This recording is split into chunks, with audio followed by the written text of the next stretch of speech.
la oscuridad que habita en los escombros, la felicidad va en contra del odio y el miedo se va firmando una tregua para que no haya jamás guerras en la tierra. Ley, ley, ley, ley, ley, ley, ley, ley, ley, ley, ley. Muy buenas tardes. Gracias a todos por acercaros a Isla esta tarde. Hoy retomamos las charlas de política. En esta ocasión, nuestra ponente es la psicoanalista y escritora Lola López Montejo. Forma parte del colectivo Clásicas y Modernas, una asociación para la igualdad en la cultura.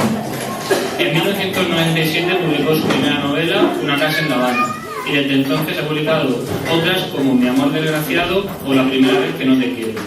Además, ha publicado libros de relatos y de ensayos, como Lazos de sangre o su más reciente publicación, La espina en la carne, psicoanálisis y creatividad. Además, el mes que viene presentará su última novela, Cada noche, que trata un tema muy relacionado con nuestra charla. Además, dirige la Mar de Letras, la sección literaria Dirigió la Mar de Letras, la sección literaria de la Mar de Músicas hasta 2009 y desde 2005 coordina los talleres de escritura creativa de la Biblioteca Regional. Hoy viene a hablarnos de identidades y géneros.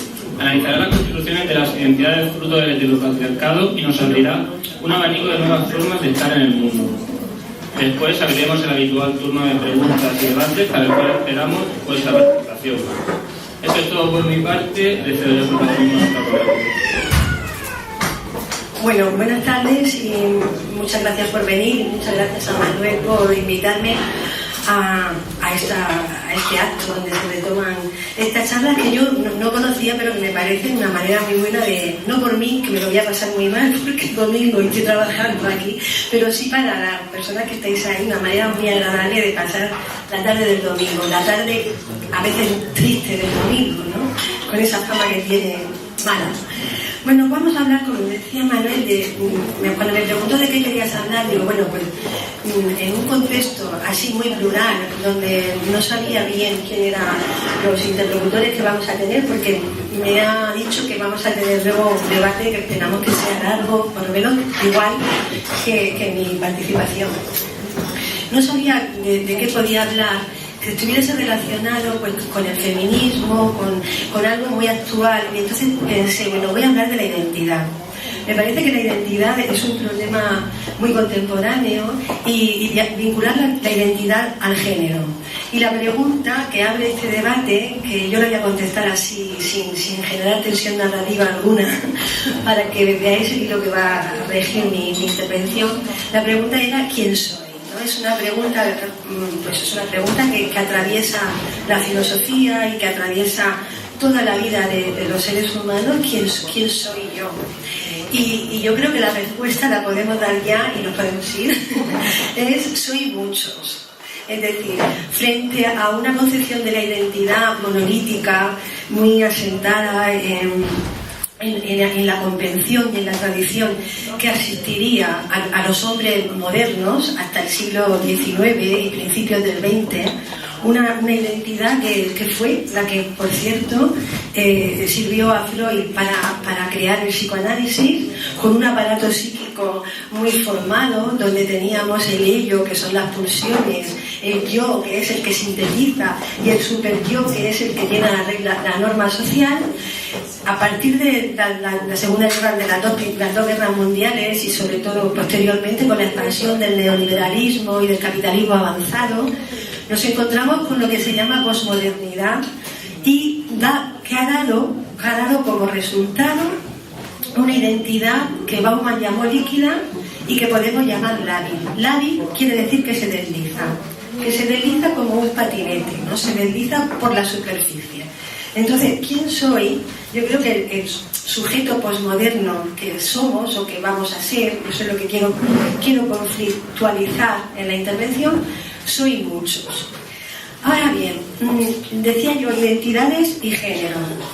La identidad es un concepto, como decía, es un concepto bueno, larguísimo en la filosofía, yo no me voy a poder detener, solo quiero problematizar estos dos conceptos, identidad y género. La identidad es la representación del sí mismo que cada uno de nosotros tiene para él y para otros. Es decir, que está compuesta con lo que Riquet llama la identidad cambiante del ipse, es decir, aquella que todos cambiamos, el cuerpo cambia. El cuerpo, que sería el sostén de la identidad, nunca es el mismo cuerpo, siempre va modificándose.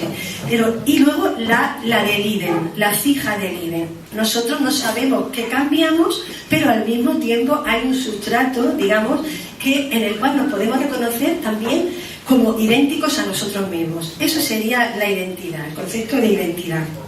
Es pues una construcción, es una construcción del ser humano, es una construcción que nosotros hacemos, nosotros nos creamos nuestra identidad, nosotros inventamos nuestra identidad, y digo inventamos con propiedad, porque lo que hacemos al construir esa representación es establecer en la multiplicidad de nuestro sí mismo, en nuestra experiencia vivida de lo múltiple, el hilo conductor que nos da cierta estabilidad. No sé si me seguís, me interesa mucho que me sigáis para que luego podamos discutir esto un poco, ¿eh? Entonces, eso, en realidad, nosotros podemos percibir lo múltiple, pero necesitamos, para no sentir demasiada angustia frente a esa multiplicidad de la experiencia que experimentamos en nuestro cuerpo y en nuestras emociones, regular de alguna manera. Por eso Judith Butler le llama que es una ficción reguladora, crear una ficción reguladora, que es decir, yo soy fulana de tal. El nombre propio, por ejemplo, es la aparición simbólica de la identidad, ¿no? Yo soy Lola López Montejar, pero yo sé que no soy Lola López Montejar, y en esto es donde nosotros vamos a jugar de alguna manera. Por el lado de la identidad, por el lado del género, el género es un concepto que muy controvertido, y yo no me voy a detener, pero si me detengo en esto no seguimos aquí en ninguna parte. Pero es un concepto que sabéis que parte de la sociología, luego lo retoma el psicoanálisis, y las teorías feministas hacen un uso enorme de él, y en el binomio sexo-género, que parte del dimorfismo anatómico, de que nacemos hombres y mujeres, o nacíamos hombres y mujeres, ahora hay otros muchos sexos. El sexo tendría que ver con el dimorfismo sexual, es decir, con la parte anatómica, y el género con la parte de la adquisición de la identidad de género. Esto que parece que durante mucho tiempo funcionó así, que Monnet y que muchos trabajaron con esos conceptos, resulta que se ha ido complejizando. Y en realidad nos tenemos que preguntar, a la luz de muchos estudios, si existe lo anatómico per se, es decir, si existe el sexo por sí mismo, o bien hay algo en el ser humano que no tenga que ver con lo simbólico, que no tenga que ver con la representación, que no tenga que ver con la cultura. Ahora, cuando explique cómo se adquiere la identidad sexual, quizá podamos comprender un poco esto. En este debate con el género hay básicamente dos corrientes que yo pienso que están establecidas, y que es interesante, no la confluencia, sino la lucha o el debate entre ellas, que sería el feminismo de la igualdad y el feminismo de la diferencia. El feminismo de la diferencia rechaza la idea de género porque le remite al patriarcado, le remite a los dos sexos, hombre y mujer, al dimorfismo convencional, que ahora llamaremos del heteropatriarcado, y el feminismo de la igualdad la aprovecha la idea de género para pensar, pero en lo que yo voy a situar un poco más ahí, para pensar en una identidad que trascienda el género, que vaya más allá de la identidad sexual. Eso sería la propuesta de hoy. Digamos, el hombre posmoderno, la mujer posmoderna, estaríamos obligados a escapar de la regulación y del corsé regulador del heteropatriarcado en hombre-mujer, que radicaliza la diferencia sexual, es decir, hace de los roles de género casi una esencia, naturaliza una diferencia que es cultural. Estaríamos obligados a interrogar esa diferencia, a cuestionarla y a fundamentar de alguna manera nuestra necesidad de identidad, que es una necesidad humana que no se va a disolver por más que lo queramos. Esto es así porque somos vulnerables y necesitamos anclajes a resolver esa identidad en otras variables que no sean las sexuales. ¿Me seguís? Estamos muy bien, perfecto. Pues vamos a ver que bien, va bien. Bueno, vamos a ver cómo yo a ver, ¿por qué identidad de género? Porque para toda la teoría psicoanalítica y la psicología, el primer bastión de la identidad de un sujeto humano es el género. Lo primero que le dicen a un niño en Occidente, no sé en otras culturas en las que conozco, a un niño o a una niña al nacer, eres un niño, eres una niña. Esto que parece baladí, esto que parece natural, es algo que está absolutamente marcado intencionadamente por el patriarcado. El patriarcado utiliza la diferencia sexual para radicalizar la diferencia entre hombres y mujeres y apoyar ahí la dominación masculina. Entonces, por esto es un bastión de lucha del feminismo, interrogar esa identidad aparentemente monolítica y darle otras versiones y darle otras vertientes que, por suerte, con la teoría queer y los trabajos sobre lesbianas, homosexualidad y demás, está siendo muy interrogada. Por suerte, yo creo, para nuestro futuro como hombres y mujeres contemporáneos. ¿Cómo empezó todo esto? Sigo hablando bueno, una cosa importante. El patriarcado lo que quiere es que los géneros sean irreductibles el uno al otro, que el hombre sea hombre y la mujer sea mujer. Eso es la propuesta patriarcal. Los roles de género son irreductibles el uno al otro. Nosotros diríamos, nos posicionaríamos frente a esa imposición. ¿Cómo empezó esto? Voy a hacer una breve excursión a la prehistoria, muy breve, no os asustéis, muy breve, para justificar en qué me fundamento, ¿no?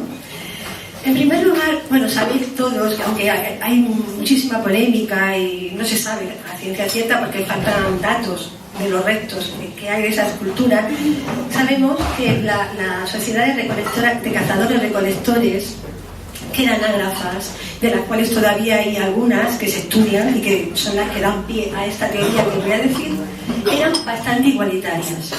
Había división del trabajo, que esta división del trabajo es universal y tiene que ver, esto sí que es así, con la distinta función de la mujer y del hombre en la reproducción. Es decir, la mujer se embarazaba y amamantaba y tenía que quedarse en la cueva con los niños. Y alrededor de la cueva ejercía su trabajo, recolectaba semillas y el hombre salía a cazar y traía aportaciones, no se sabe si muy esporádicas, porque a veces hay muchas teorías sobre por qué en la dominación la función del cazador se impuso sobre la recolección de la mujer. Dicen que porque traía proteínas, hay otros que dicen que para nada, que el abastecimiento de las mujeres recolectoras era mucho más constante y era mucho más sustantivo para la supervivencia de la tribu que la esporádica aportación de los cazadores. El caso es que aquello eran sociedades igualitarias, porque las siguen siendo igualitarias hoy día, los bosquimanos y demás.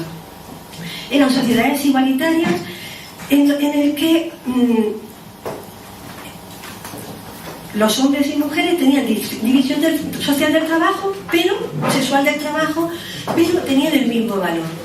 Lo que unos hacían y lo que otras hacían tenía un valor semejante. En un momento determinado aparece lo que le llamó Bourdieu la dominación masculina y fue una suerte de perversión lógica que produjo lo que nosotros llamamos hoy patriarcado y nuestras sociedades modernas. Y fue que aquí, cuando empezó a haber excedentes, es decir, cuando hubo riqueza, cuando de las sociedades eran nómadas y se asentaron, empezó a haber toda una construcción, un imaginario, a inventar un imaginario, un discurso que convirtió la diferencia en desigualdad. Esto es muy, bueno, lo vais a ver enseguida con otros ejemplos. Por ejemplo, los negros. Lo que hizo la raza blanca con la, si le llamamos raza y raza, que es un concepto también muy controvertido, sobre la raza negra. Es decir, lo que era diferencia, mera diferencia de color, se convierte en una atribución de desigualdad. En ese momento, los hombres, que, tengo que decirlo antes para que se entienda, la distribución del trabajo de la sociedad de cazadores-recolectores produjo vamos a llamar, unas actitudes, desarrolló en hombres y mujeres distintas capacidades. Mientras que las mujeres se especializaron en el detalle, por ejemplo, en el cuidado de lo doméstico, porque estaban de los lazos sociales, en la percepción de las emociones de los otros, porque se dedicaban a ese cuidado, el hombre se empezó a desarrollar el pensamiento abstracto, porque deambulaba grandes distancias, el tiempo, porque también esas distancias tenían que ser medidas para ver cómo regresaba, la fortaleza física, etcétera, etcétera, lo que nosotros ahora conocemos, ¿no? Las diferencias que podríamos ver que son. Es curioso esto, es curioso. Os va a parecer una barbaridad, pero no lo es, que son las diferencias anatómicas hombre-mujer hoy son menores intergrupos que intragrupos. Quiero decir, dentro del grupo hombres hay más diferencias que entre hombres y mujeres, y dentro del grupo mujeres hay más diferencias que entre mujeres y hombres. Pero el patriarcado nos enseña a mirar con el ojo grande de que somos muy, muy diferentes. Bueno, en ese momento los hombres se hacen dueños del discurso y empiezan a elaborar un discurso en el sentido y hacer leyes que contribuyen a que la mujer sea relegada al campo de lo doméstico y de lo privado, y a que ellos ocupen en la ley y el campo de lo público. En esa radicalizando la diferencia sexual.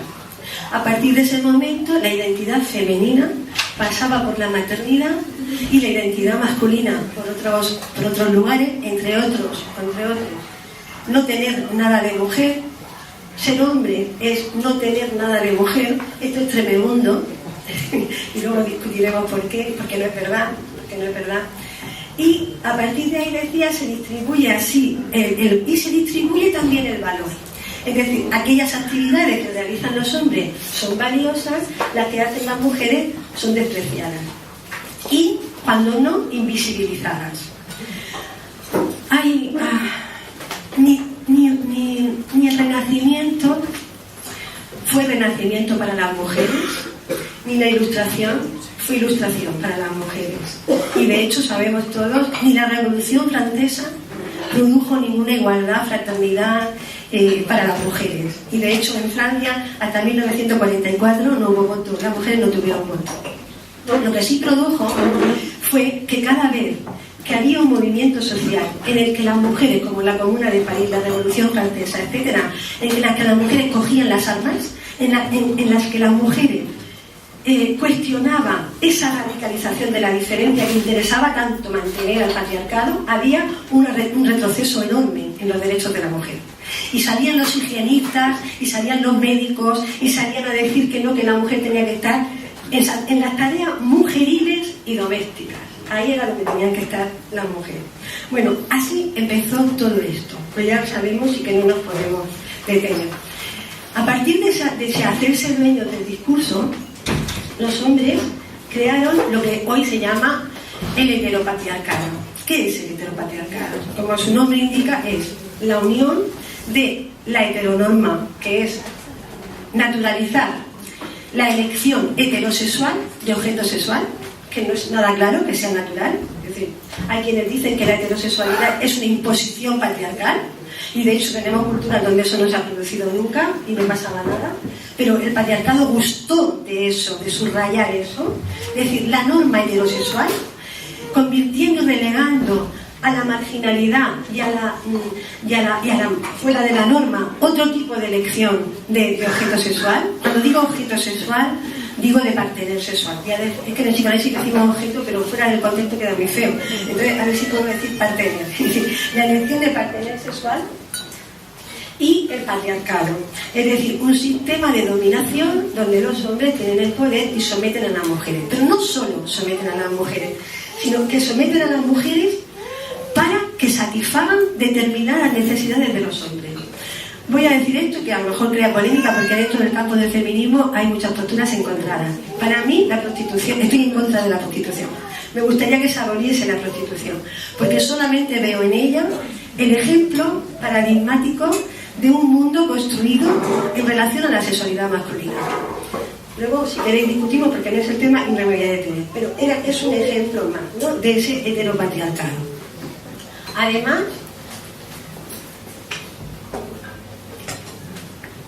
el heteropatriarcado produjo, es cuando yo digo los hombres son dueños del discurso, produce lo que se llama el privilegio epistémico, es decir, el saber lo tienen los hombres. Y lo tienen los hombres y cuando lo tienen, se ocupa de que las mujeres no lo tengan. Esto es muy importante, esto es súper importante. Las mujeres, cuando se democratizó la escritura, bueno, en todo el proceso de toma de conciencia de la individualidad, que es un proceso larguísimo a lo largo de la historia, porque las sociedades de cazadores-recolectores no tenían un concepto de individuo como el que tenemos nosotros, porque su relación era grupal.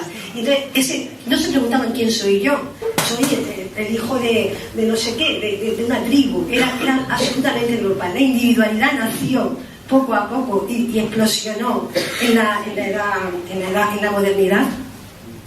En todo este tiempo, el hombre decía la aparición de la escritura y lo que la escritura como escritura, quiero decir, la escritura y la lectura en voz baja, sin voz interna, establecieron, y para muchísimos estudiosos, un paso importantísimo en la creación de la autoconciencia y en la creación de la identidad. Si os dais cuenta, la escritura ayuda a la reflexión. Es un aparato, como una prótesis, que nos sirve para pensar, para ordenar los pensamientos a la hora de escribir. Y la lectura en voz baja genera un espacio interior que nos hace sentir y experimentar que somos algo dentro de nosotros. Que somos alguien, que estamos ahí, que estamos habitados por algo. Hay un espacio interno. Los hombres se cuidaron muy, bueno, digo los hombres, entenderme, el patriarcado, el heteropatriarcado, no los hombres que estáis aquí de carne y hueso, se ocuparon mucho porque sabía del poder que tenía la educación y la escritura de relegar a las mujeres de la educación y de impedir que las mujeres se formasen. Porque si las mujeres se formasen, se corría el riesgo de que todo este edificio se viniese abajo, como de hecho, por suerte, a mediados del siglo pasado, del siglo XX, pues empezó a pasar con toda la democratización de la enseñanza, la entrada de las mujeres en la universidad y las luchas feministas. Vamos a ver más cosas que tienen que ver con la identidad. De las labores y de la especialización de los trabajos que se produjo progresivamente a lo largo de la historia, se ha producido una diferencia, que es la que quiero detenerme, en realidad es en esto en lo que me quiero detener más, entre lo que una pensadora que admiro mucho y que tengo mucho aprecio porque me ilumina mucho, que se llama Almudena Hernando, llama la identidad relacional y la individualidad racional o la identidad racional. Mirad, ¿a qué se refiere? Cuando las mujeres se ocupan de lo privado y de lo doméstico, he dicho que se generan en ellas determinadas capacidades. Entre ellas son las que cuidan el lazo social, las que cuidan los vínculos familiares, ¿verdad? Su identidad queda muy prisionera de la identidad que era de las sociedades cazadoras-recolectoras. Es decir, no tienen una identidad individualizada, sino que su identidad pasa por la función, pasa por ser madre, pasa por ser esposa, pasa por tener un hombre. ¿Me seguís? Eso es muy importante que lo retengamos. La identidad de las mujeres sería básicamente relacional. Se ocupa de la emoción y ha sido tradicionalmente, ¿cómo diría?, adscrita a lo natural, a la tierra, a lo salvaje, a todo eso, porque está vinculada y al cuerpo. Mientras que la identidad que se desarrollaron los hombres, que se hicieron dueños del discurso y que tuvieron este desarrollo intelectual mayor, digamos, se llama una identidad racional. ¿Por qué? Lo que quiero que quede claro, a ver si así no me confundo, porque es complejo, creo, no sé. no sé si es la primera vez que escucháis esto. Entonces, lo que quiero que quede claro es que razón y emoción son patrimonio del ser humano, sea hombre o mujer. Es decir, no podemos existir sin razón juntas. Es una dicotomía de Occidente interesada, muy interesada. Pero los hombres les tocó la parte de la razón. Pero ¿qué pasaba? Que como la emoción es necesaria para vivir, los hombres externalizaron la emoción en la mujer que era su compañera y crearon una fantasía de individualidad. Es decir, pensaron que eran autosuficientes, pero invisibilizando sus necesidades afectivas de las que se ocupaba la mujer. ¿Me seguís? Del lado del hombre era así. Del lado de la mujer sucedía de otra manera. Y es que, no sé si peor o mejor, pero la mujer se ocupaba del vínculo, se ocupaba del cuidado y delegaba la razón en el hombre. Delegaba lo público en el hombre. Y de esa manera se invalidaba progresivamente para muchas cosas, exceptuando algunas mujeres valientes que no lo hacían. Que la historia tenemos Hipatia de Alejandría, pero eran excepciones. La mayoría de las mujeres, esto además estaba de alguna manera sancionado por las leyes y por los estados y demás.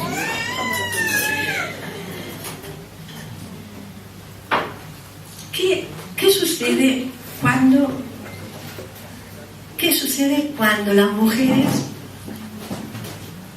cuando los hombres externalizan la emoción y dejan que las mujeres se ocupen de ella y se convierten en lo que nosotros llamamos analfabetos emocionales, ¿no? Opacos, con poca reflexividad?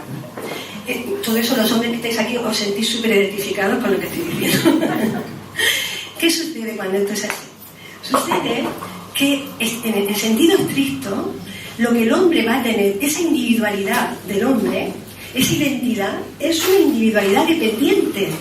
Es una fantasía de individualidad, pero si visibilizamos en qué se apoya esa fantasía, nos damos cuenta que es dependiente de la mujer. Porque depende de la mujer y del cuidado que la mujer hace, de la casa, de los otros, de los afectos, del propio amor. Por eso la distribución, el amor romántico es una prueba máxima de todo lo que estoy diciendo, que no nos podemos detener. Lo convierte en una identidad o en una individualidad dependiente.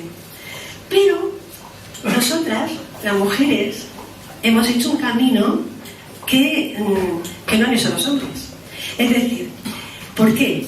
Porque nosotras, asistidas y de la identidad relacional en la que nos educamos, cuidadoras, de los afectos y demás, nos hemos individualizado. Hemos tenido acceso a una individualidad racional. Por ejemplo, las mujeres feministas. Las mujeres feministas han tomado conciencia de lo público, de la política. Nos hemos formado. Nos hemos apropiado de las características de la individualidad racional que era patrimonio de los hombres.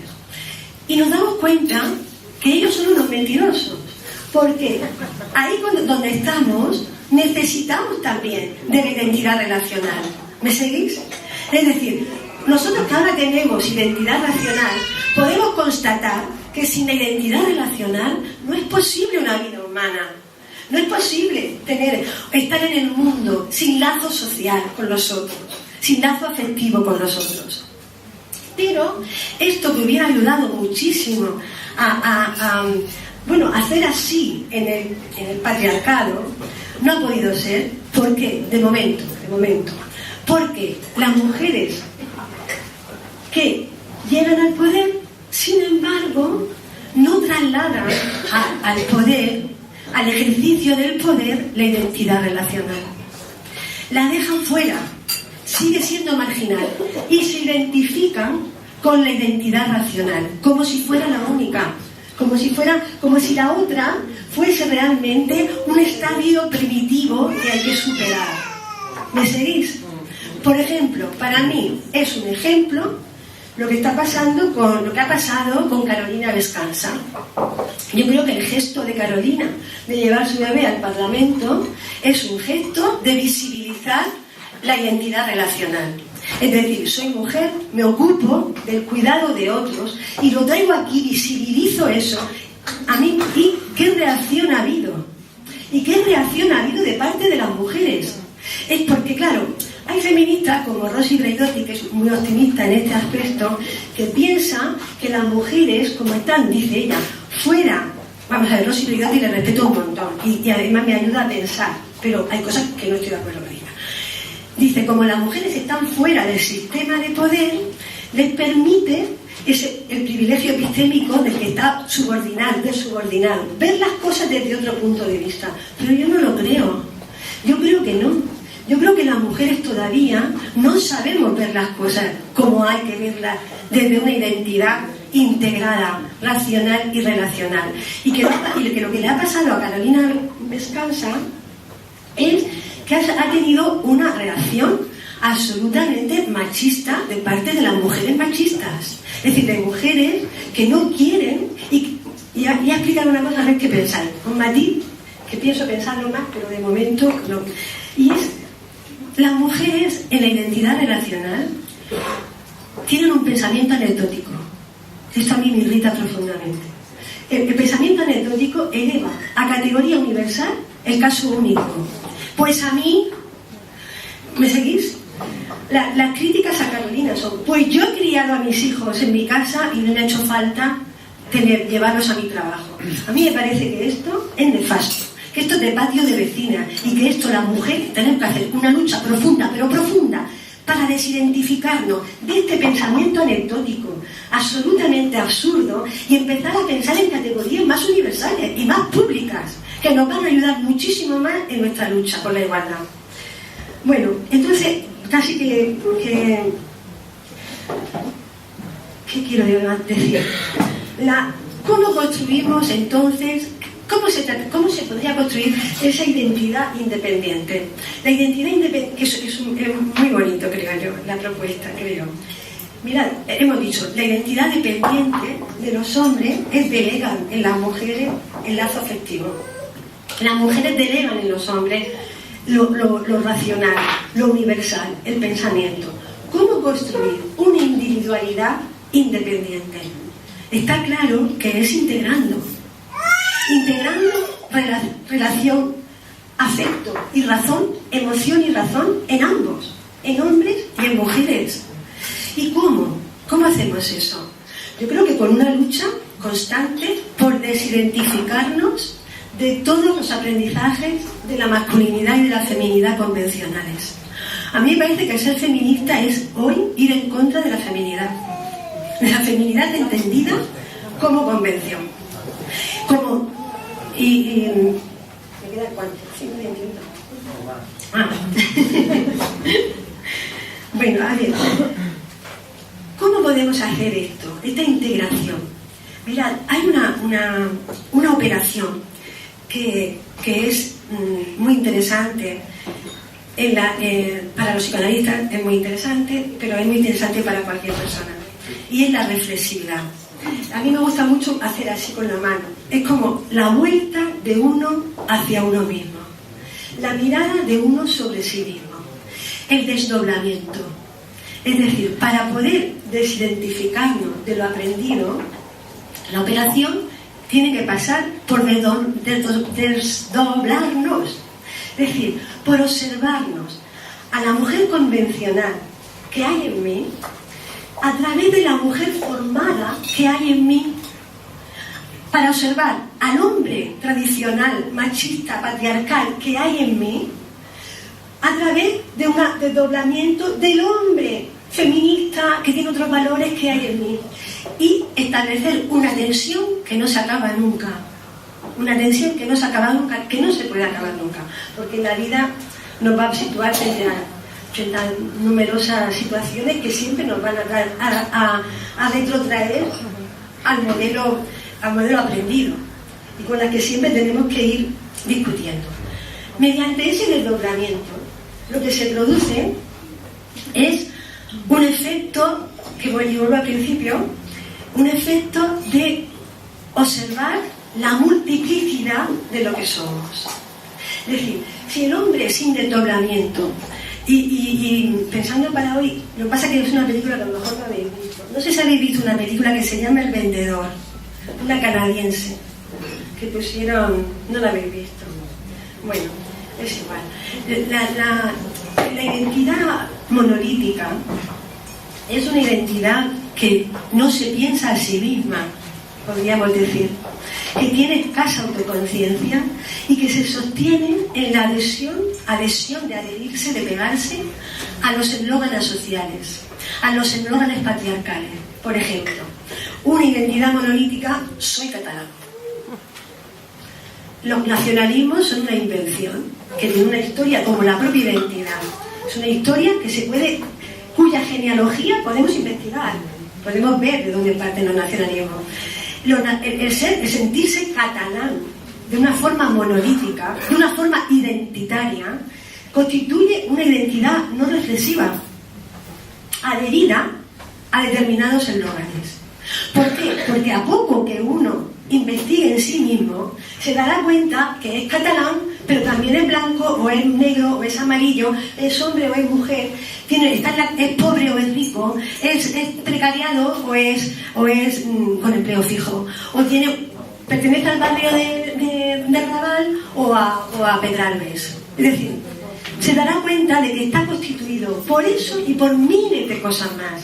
Es decir, la toma de conciencia, el desdoblamiento, nos pone en contacto con nuestra multiplicidad. Y, por tanto, con una construcción nueva de una identidad que nunca va a pretender ser unívoca, que nunca va a pretender ser única, ser monolítica, sino que va a atender a las facetas y a los fragmentos que nos constituyen. Es decir, una identidad que yo en algún texto le he llamado de otra manera, pero que Braidotti llama nómade o nómada, donde transito.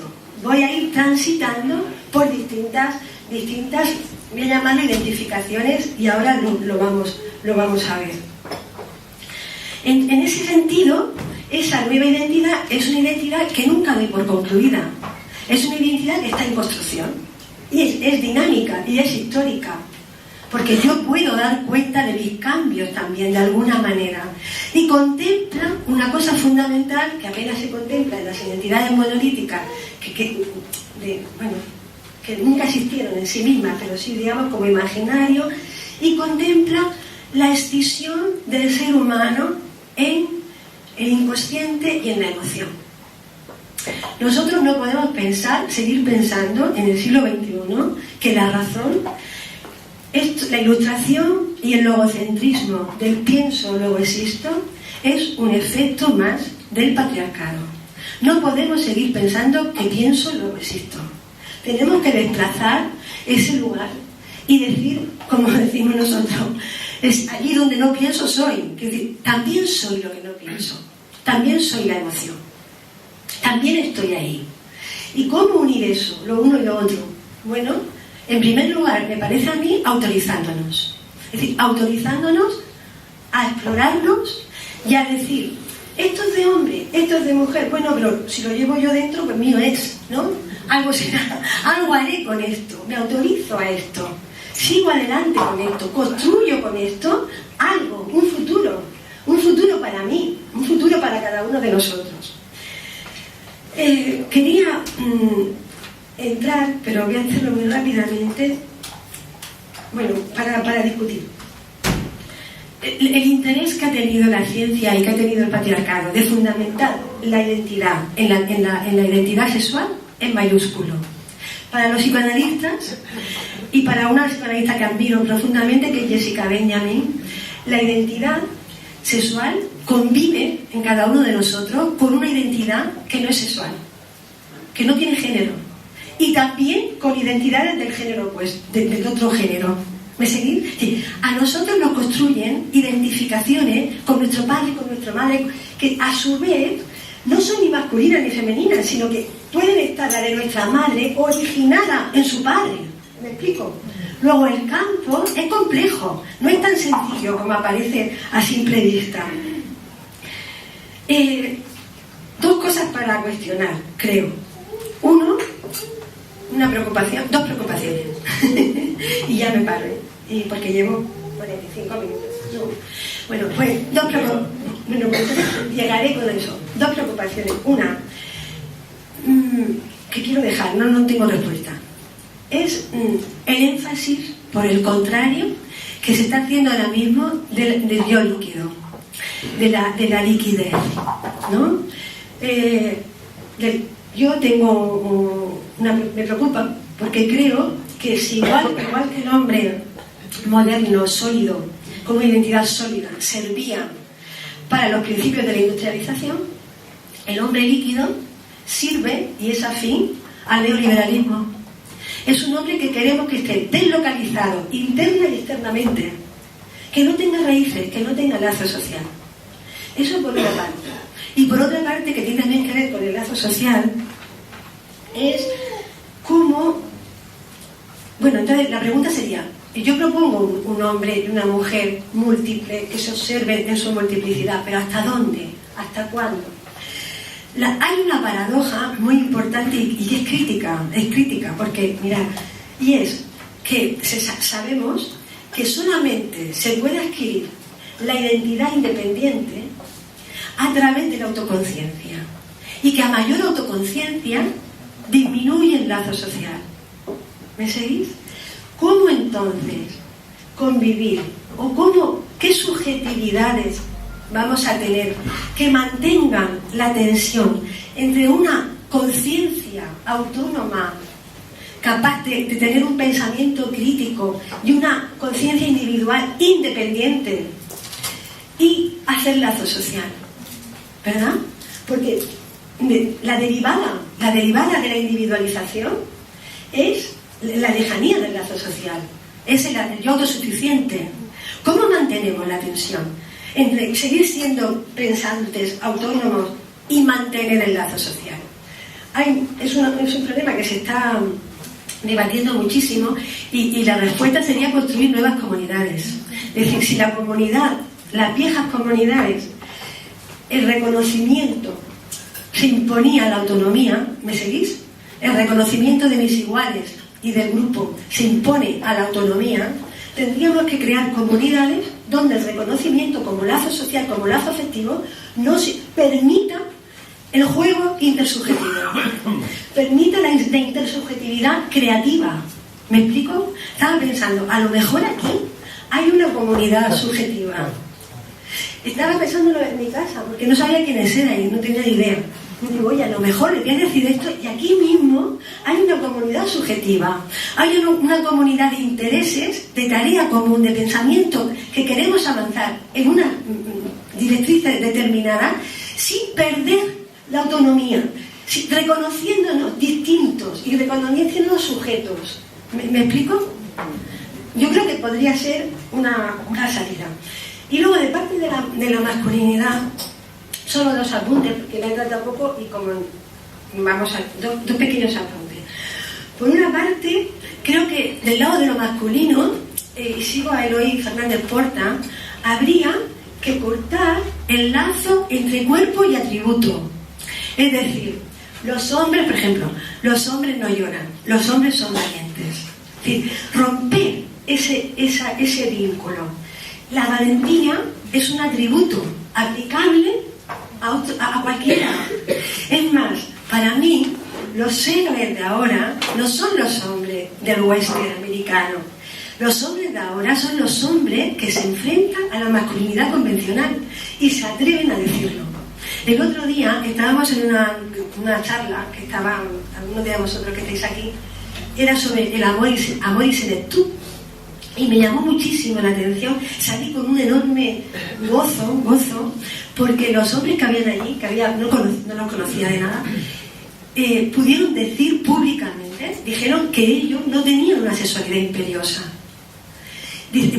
Oír eso era algo maravilloso. No nos confundamos, yo no tengo una sexualidad imperiosa, no tengo ninguna necesidad, nunca he ido de putas y no me interesa lo más mínimo. Es decir, me pareció que eso es valentía, es decir, eso es una valentía, ¿no? Eso por una parte, y por otra, creo también que el susto de la masculinidad en crisis, de internalizar la emoción, está llevando a un topos, a un lugar común de no sentir. Los hombres jóvenes no sienten. Me parece que es algo que podríamos discutir aquí, que hay muchos hombres jóvenes, ¿no? ¿Por qué ese no sentir? Ese miedo a sentir del hombre. Porque, claro, yo tendría una explicación. Es decir, porque sentir es tener algo de mujer.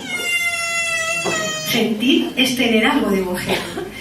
No sentir es levantar barreras ante una especie de totum revolutum que ahora mismo se están viendo abocados en sus relaciones con las mujeres, que están mucho más afirmadas, etcétera, etcétera, ¿no? Sería como un poquito para pensar en eso, ¿no?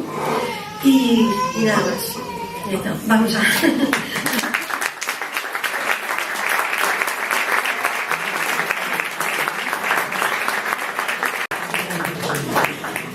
Bien, muchas gracias Lola por la charla. Ahora abrimos el turno de debate para que le preguntéis lo que queráis o simplemente transmitirle las reflexiones que tengáis.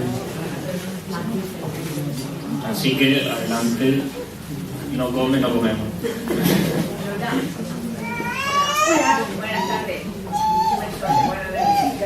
Nada, es que no termino el comentario que has hecho de lo de descansa. En algún momento he dicho machista, pero es que tus palabras van tan rápidas que a mí no me da tiempo a entender qué quería decir con el acto de descansa. Lo que opino yo, lo que intentaba decir era que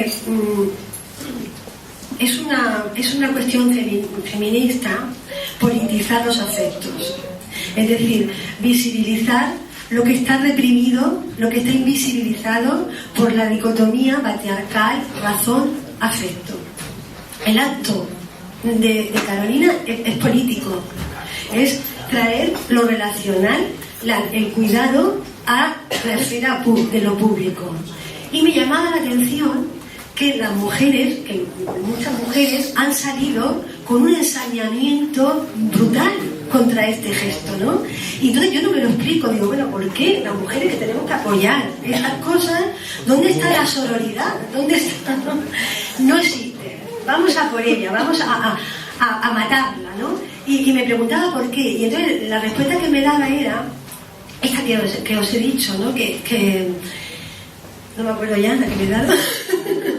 Que era un avance, no lo tengo claro. Pero yo creo que justamente porque la identidad relacional es una identidad privada, convierte no entiende el acto sino como anécdota. Eso es lo que quería decir. ¿Me seguís? Pero solo por una vez, perdón. Solo por una vez, en lo de Carolina descansa, llevar el niño solo una vez y ya está. ¿O debería seguir llevándolo? No lo sé.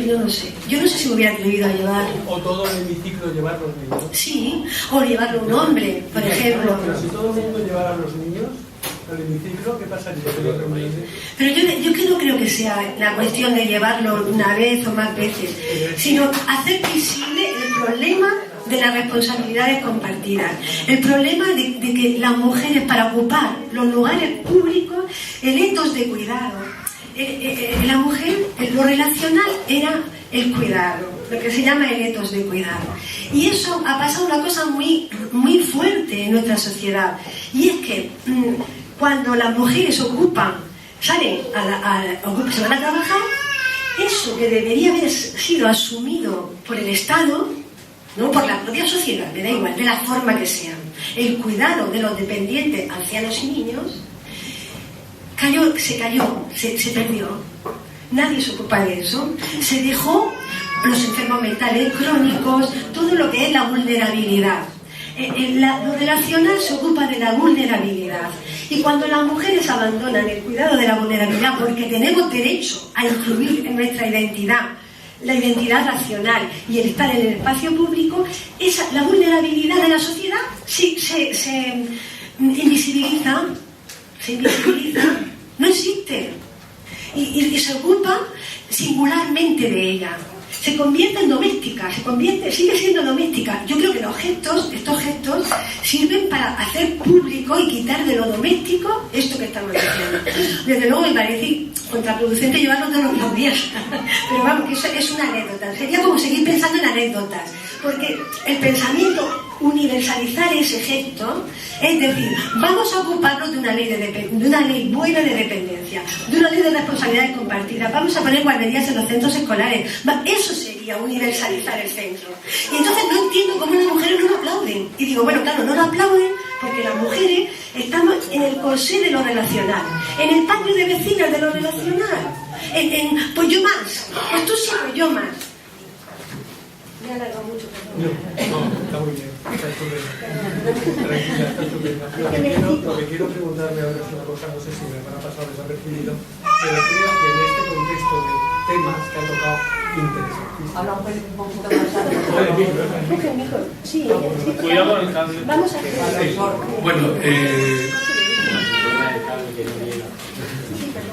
quería preguntarle, que no sé si me habrá pasado desapercibido, en los temas tan interesantes que se ha tocado, me parece que no ha entrado mucho o nada las religiones.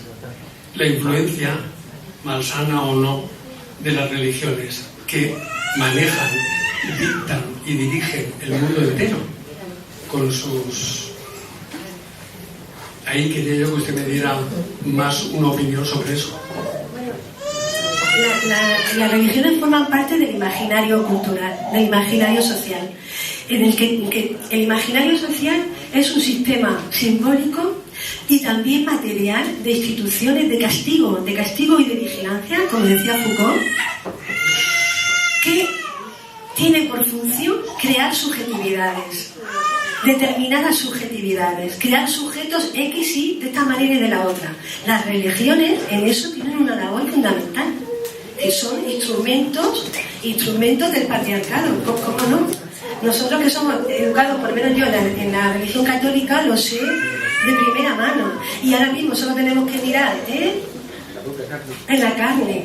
Y nosotros tenemos que mirar el Islam para ver de nuevo, ¿no?, el ejercicio de una violencia, es que no he hablado de violencia simbólica contra las mujeres, no he hablado de muchas cosas porque el hilo era la identidad un poco, pero por supuesto tienen un papel fundamental. De todas formas, a mí me chirría que mujeres modernas, cualificadas culturalmente, con estudios, carreras, todavía tienen un niño y lo bautizan y están sin casarse.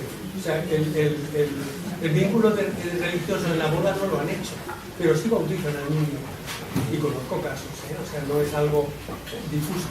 Sí, porque la valentía... ¿Por qué temen más por el niño en cuanto a ese bien hipotético que por ellas mismas? Estoy hablando de la mujer. Yo creo que son presión social, ¿verdad? Yo pienso que la presión de la familia, de los padres del marido, es presión social. Si la mujer no se emancipa de esa presión social, no va a ningún lado. Es como cuando intentaron prohibir la prostitución y aún había más, y clandestina, y era peor, porque entonces había más enfermedades y más descontrol de todo. La mujer siempre va buscando lo mismo en esa presión de la prostitución, nunca se erradica.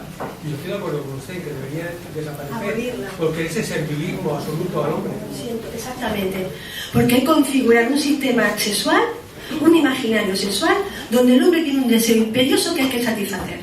Y se estructuran todos los aparatos habidos y por haber para hacerlo. Y entonces me parece que es un ejemplo del patriarcado máximo. Había antes una aquí, pero no. Yo creo que, o sea, por lo que he escuchado, que llega un poquito tarde, creo que parte todo de una cosa mucho más profunda, porque nos ponemos a hablar de que si tenemos derechos, y supongo que es un discurso que mucha gente ya lo ha reflexionado, si tenemos derechos, si yo tengo estudios, si tengo carrera, pero al final hay una desvalorización de los cuidados cuando realmente mi opinión es que la vida debería girar en torno a eso, porque somos seres que necesitamos cuidarnos desde el momento que nacemos. Entonces no es que yo por presión social me quiera insertar a la sociedad laboral, de estudios, de qué bien que tienes 3 carreras, 4 másteres y puedes dejar a tu hijo en una guardería, que el Estado se haga cargo de los dependientes, me parece una atrocidad. cuando realmente lo que deberíamos reivindicar es nosotras y nosotros hacernos cargo de las personas y no hacernos cargo del sistema o funcionar con el sistema, que al final lo que te lleva es a producir. Vamos, yo creo que es la falta de reflexión o que es imposible, ¿no? El planteártelo de otra forma, porque el sistema es donde nos lleva. Y luego ya termino con lo que ha dicho usted. Para mí ese tipo de cosas también sigue siendo falta de reflexión, como quien lleva una camiseta del Che y no tiene ni idea de lo que significa el Che. No es que pues a veces sea presión social, otra vez. Yo pienso que todo es falta de conciencia y de reflexión. Bueno, de eso hemos hablado, ¿no? De cómo la identidad independiente de hombres y mujeres falta por una conciencia autónoma, no heteronormativa, sino que dialoga con la norma, que se enfrenta a la norma. Yo estoy de acuerdo contigo, creo que estoy en parte de acuerdo contigo, pero lo que yo no quiero es que los cuidados recaigan sobre las mujeres. Claro, pero sí reivindicar que eso es lo que tendría que girar en torno a la vida de los seres humanos. No es que yo como mujer tenga que cuidar de mi hijo si no me apetece o si no quiero, es que sea una cosa mucho más natural y no tener que pedir permiso en el trabajo si mi pareja, mi hermano, mi madre, no, es que eso debería estar ya ahí, ¿no? Y es como todo... Pero además que creo que el cuidado de los hijos exige a las mujeres modernas, vamos a decir, a las jóvenes mujeres modernas, muchísimo más, porque, vamos a ver, son mujeres que están en tensión entre el trabajo y el cuidado, con un sentimiento de culpa enorme.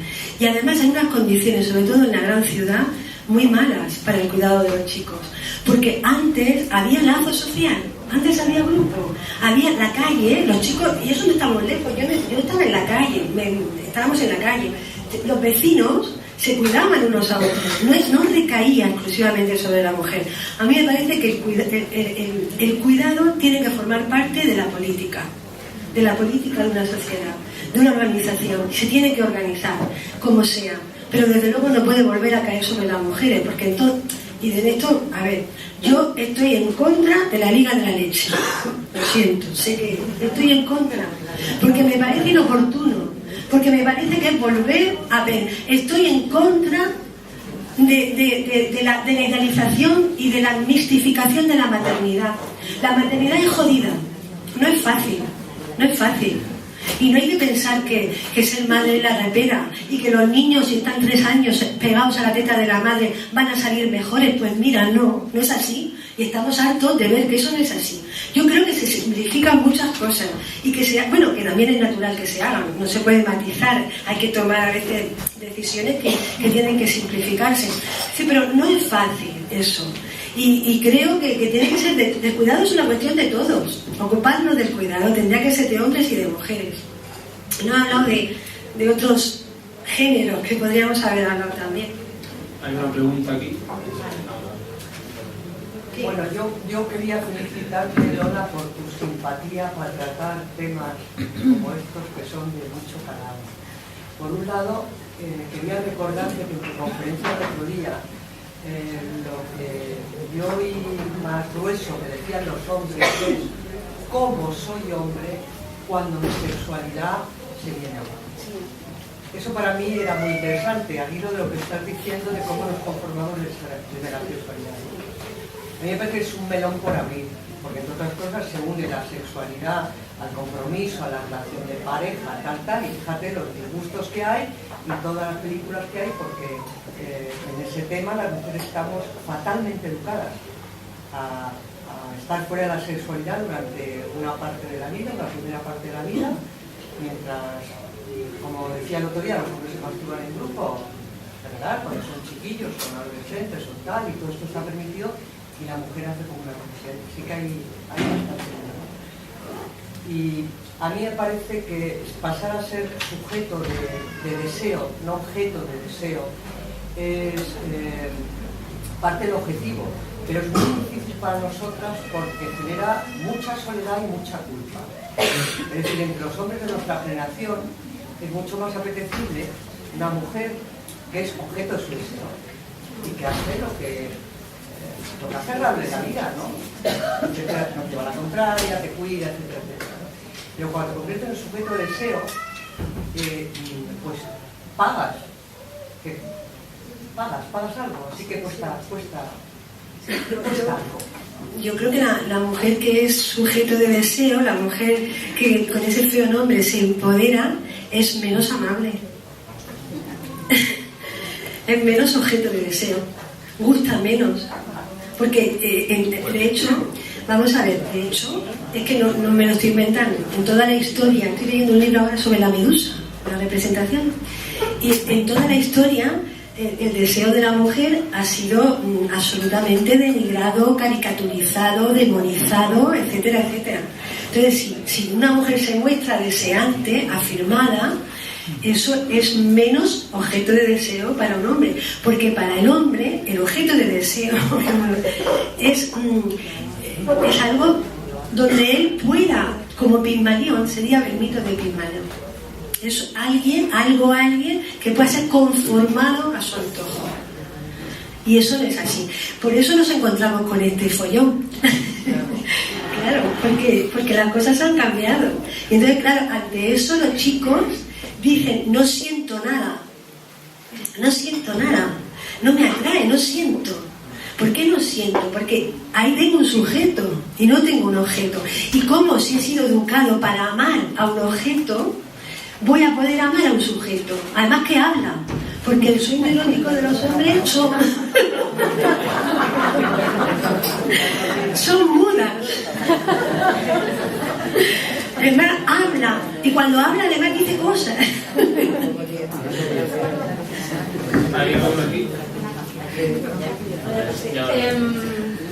Bueno, antes que nada, gracias mil por generar este espacio, porque en Murcia, no sé, llevamos un tiempo un poco de vacío feminista y agradezco que este tipo de lugar se genere.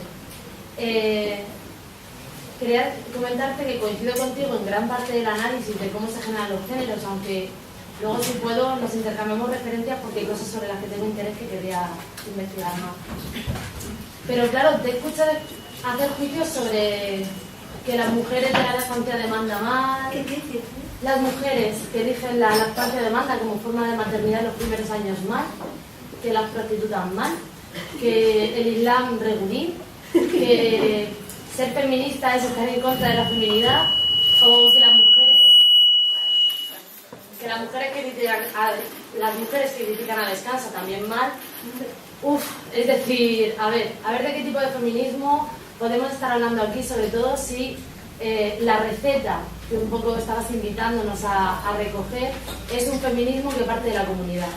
La comunidad de la que partimos es una comunidad de mujeres que nacemos con la heteronorma en el ADN. Nacemos con la heteronorma ahí y podemos ir mejor o peor reformándonos, mejor o peor identificando violencias. Y esas violencias, si las queremos hacer en comunidad, las vamos a hacer con las putas, con las negras, con las que no tienen ni idea de lo que es el feminismo y con las que nos ponemos los tacones de vez en cuando y nos pintamos la raya del ojo. Y también vamos a ser feministas, y no por ello, no por reproducir algunas dinámicas que están en la sociedad, que no las hacemos por gusto, que es porque no puedes estar 100% cuestionando todo, te toca trabajar ahí.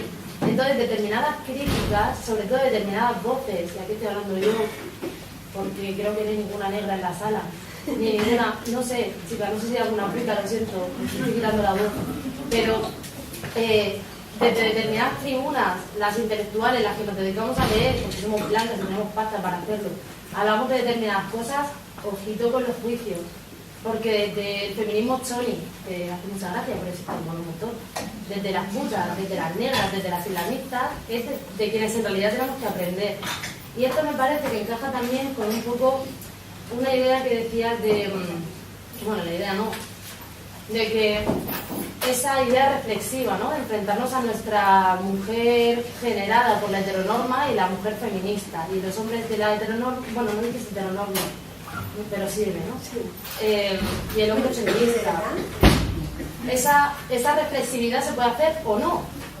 Quiero decir, no creo que podamos desdoblarnos, no creo que haya una lectura individual de mi yo mujer. Mi yo mujer, si me puedo llamar así, la estoy entendiendo en el colectivo con tipes que no tienen nada que ver conmigo.